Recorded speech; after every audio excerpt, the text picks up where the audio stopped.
Shalom, c'est la minute paracha de Mira Neshama, un commentaire un petit peu difficile puisqu'il est dédié à une âme d'Israël, une Neshama anonyme qui a pris sa vie et dont la famille a publié la semaine dernière la lettre d'adieu.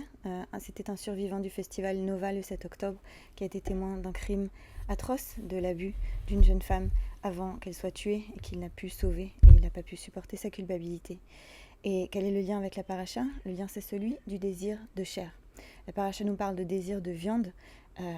Ce désir de chair-là, on peut le voir comme un symbole pour tout, justement, ces désirs de chair en général, dans tous les sens du terme, et qui peuvent ressortir de manière très noire, très obscure, le côté le plus obscur de l'humanité, en temps de guerre.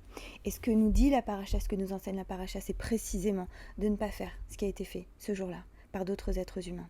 Et c'est quoi? C'est d'encadrer le désir. Le Méachiloar commande sur un verset qui semble nous dire le contraire, en nous disant quand la source de vie va élargir tes frontières et que tu ressentiras un besoin de viande, tu auras un désir de viande, alors tu pourras assouvir ce désir. Mais nous dit le Méachiloar, ce désir-là, il est encadré. C'est pas que tes frontières vont disparaître. Tu vas pas aller mechutz la gvulcha. Tu vas pas aller au-delà de tes frontières comme ça a été fait le 7 octobre, de dépasser toutes les frontières, tous les interdits éthique de base de l'humanité. Non, tes frontières seront élargies. Et comment seront-elles élargies? Elles seront élargies parce que tu puiseras d'abord en toi la force de vivre à partir d'un endroit de avoda, de service, de servir la vie, de te mettre au service de la vie, de mettre ton désir au service de la vie. Et qu'est-ce qui va te permettre de mettre ton service, ta avoda au service de la vie?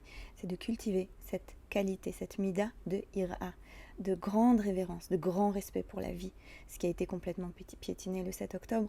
Et les gens qui ont vécu ça en payent encore le prix et leurs familles en payent encore le prix.